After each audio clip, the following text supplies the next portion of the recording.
frequency.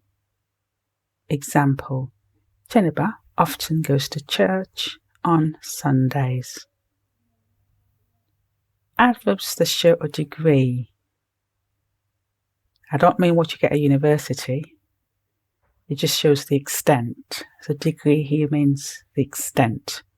It's not a qualification. Example, I really like tinned soup in winter.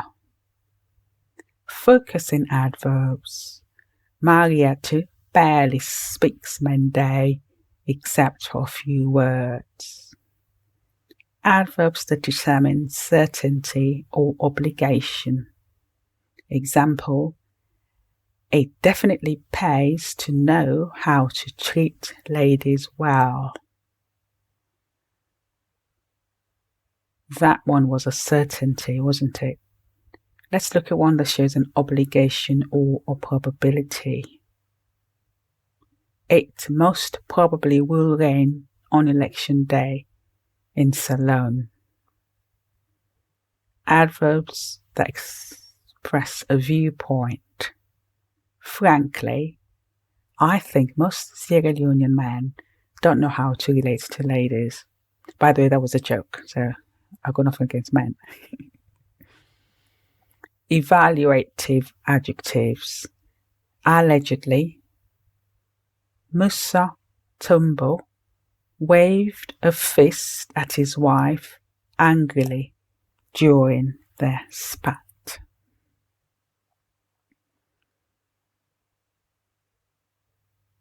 Let's look at adverbs of manner, and adverbs of time, and adverbs of place.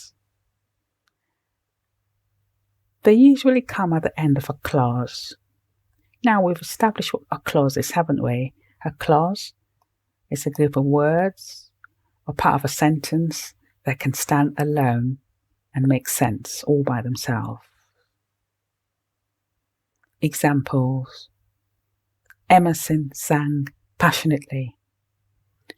Now, if you said passionately, Emerson sang, it makes no sense semantically, does it? Nor does Emerson passionately sang, except you add another clause or phrase.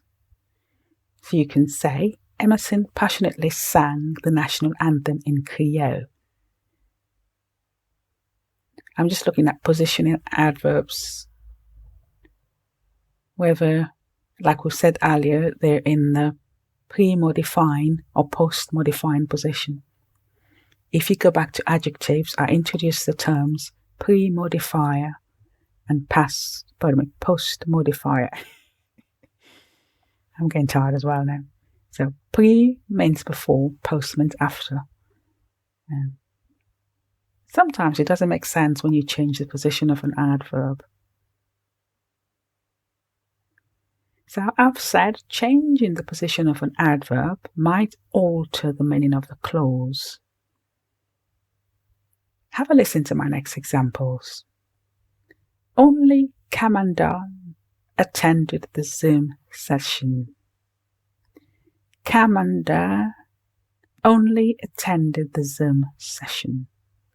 Now that means that he did, in comparison,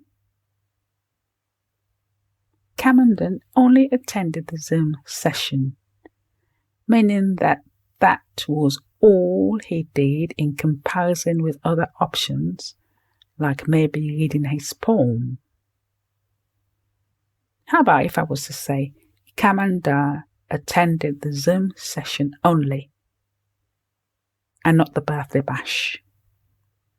Do you see how the meaning of the sentences have completely changed?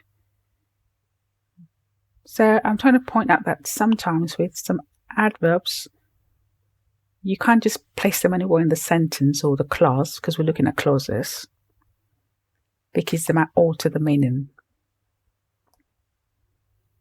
Although most adverbs are what we call versatile, you can place them in different parts of a sentence or the clause. That's not always the case. Especially when you look at adverbs of place. They usually go at the end of the clause. Tamba stood here. Not here, Tamba stood. Except if you're writing a poem. So when you're writing a poem, you might juggle your adverbs around for emphasis, wouldn't you? You may elongate the sentence to Tamba stood here for ages, waiting for the olele. But in poetry and writing, you may often see them in the beginning of a sentence. Yes, so here Tamba stood. You might see that in a poem, won't you? How about inside, crying her eyes out, was Kadiatu the jilted bride? You might see that in a story, wouldn't you? Or in a poem. Takeaway point.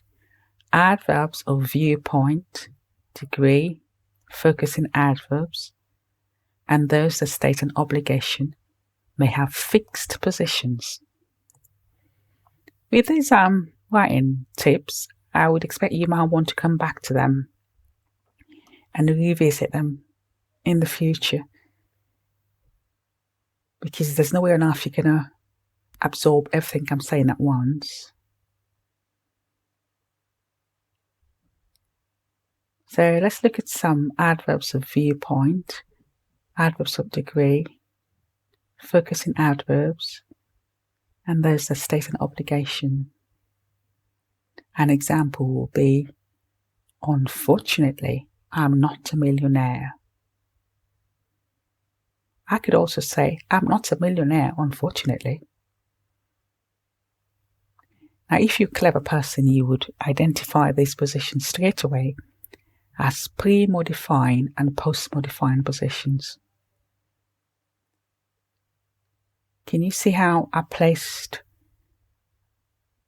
my adverb before my verb?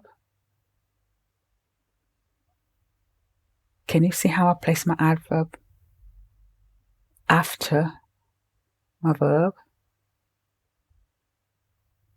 Can I ring you tomorrow, perhaps? That's the end position. Can I perhaps ring you tomorrow? That's the pre-verb. Jacob ignorantly kissed a she-devil. Jacob kissed a she-devil ignorantly. Now that doesn't make sense, does it?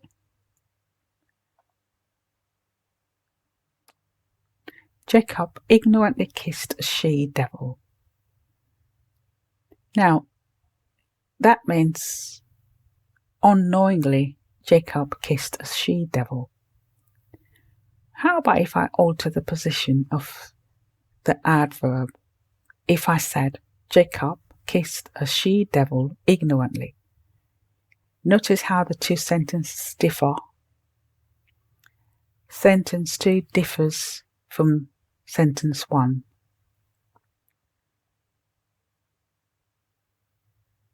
So, Jacob kissed a she-devil ignorantly. It might mean that he kissed her in a stupid fashion. That's not what we want to say. What we want to say is unknowingly Jacob kissed a devil. So ignorantly Jacob kissed a she-devil. That's what we want to say. I was just looking at completely different semantics. I just want to show that when you change the position of an adverb, you render a completely different meaning sometimes, inadvertently.